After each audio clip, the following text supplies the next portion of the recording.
you, and he is ready for questions now. Yeah, JaCorey, I'm here to your right. At the end of that football game, you had a pretty big pass breakup. Didn't get your head around, but did manage to get a defensive pass interference. So take me through that situation as a defensive back where you're in trail, ball's in there, you know it's coming. How'd you know to get your hands up at the right time to block that ball? It was more like not panicking. So as soon as the receiver puts their hands, usually when the receiver comes, their eyes get big or like their hands go up. So when their hands go up, you want to kind of mirror their hands so whether you think the ball is going to come to and kind of like break away the hands away instead of just going for the ball. Because sometimes if you just go for the ball, you can miss and they can still catch it. But if you usually rake out the elbow or rake out one of their hands, it'll be a way harder catch to make. JaCorey, yeah, sometimes these things get glossed over a little bit, but I believe that was your first career start. When did you find out, and was your family there to be able to see it, and just when did you know, and how did it feel to be first on the field? I would say I really didn't know. I just used to come out there and play every day, so I really didn't know I was going in the start at the beginning. Sometimes we might come in different packages, so if you could have started out in reg and I would have been out on the field. But instead we started on nickel, so I was the first one on the field. And yeah, my mom was there. She was pretty happy. She was pretty happy to say so herself, so she was there.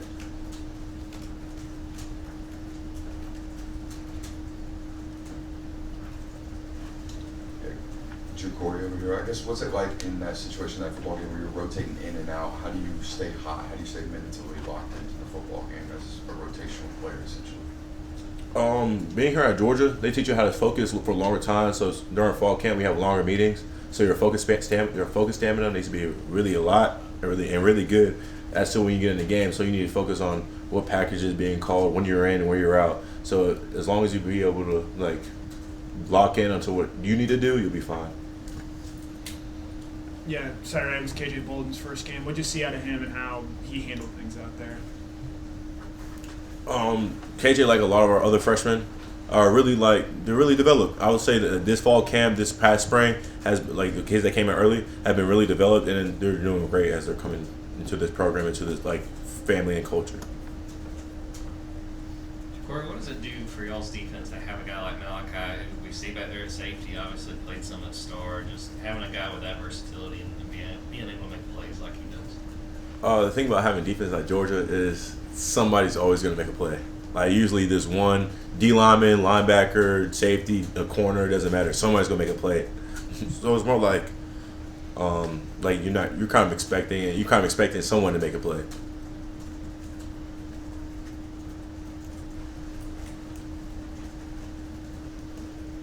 You guys didn't give up a touchdown.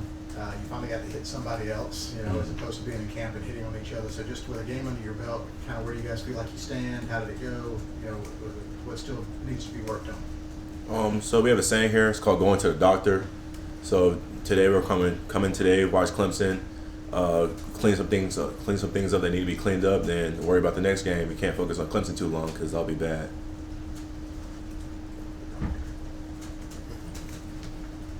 We got to see a lot of Arian Smith on Saturday making plays. What's it like going up against a receiver like Arian and the challenge he presents as a defensive back? Going against a receiver like Aaron, Yeah. Speed, speed kills. But like a lot of our receivers on our team, a lot of track guys that come and play Georgia football. So you get used to running around with kids like that or guys like that eventually. But yeah.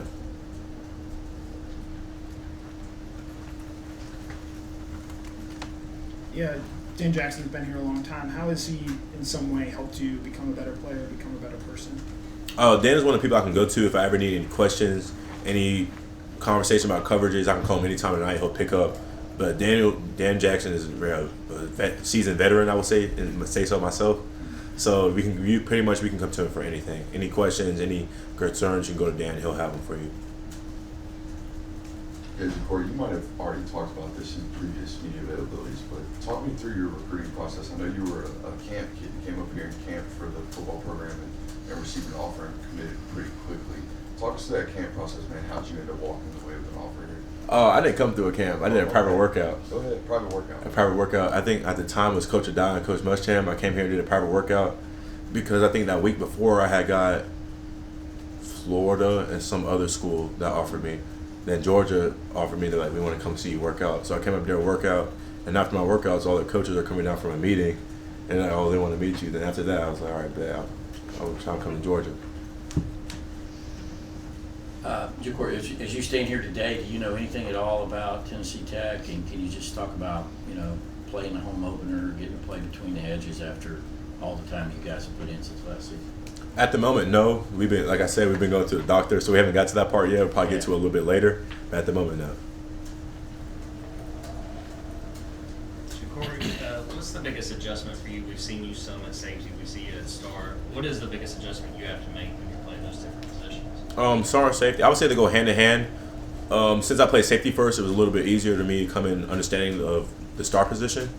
So I would say like it's just being closer to the ball. You have to react a little bit faster to different things. Like safety, you come, pace yourself a little slower, come downhill, go over the top. But at star, you need to kind of think a little bit faster since you're so much closer to the ball. JaCorey, now that you've been in the program a couple of years, how would you describe kind of the growth and the mentality of you guys in the locker room when you go week to week from different opponent to different opponent, specifically when you're going from one like Clemson, that's more high profile than a Tennessee Tech? I would say it's more like when you get better every week. We always have something we have to fix or something that can be improved on. So I would say we just have to have a goal to get better each week.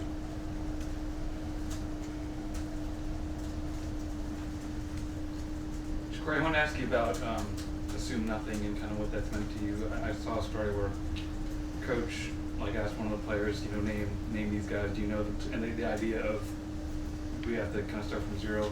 How have you experienced that?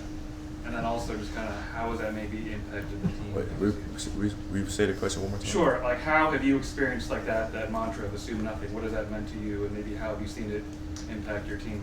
Assume nothing, or like nothing goes as planned. So you don't want to assume everything's gonna go right, because once you get on the field, something can go completely wrong, and you just have to get over and go through it and work through it with your teammates and your coaches on the sideline with the tablets or anything else. But I would say assume nothing means like you can't always assume everything's gonna go your way. You have to assume that something's always bad is gonna happen, or just assume nothing at all.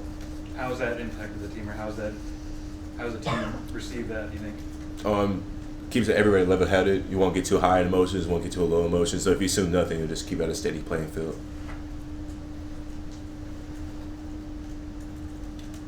Any more questions for JaCorey?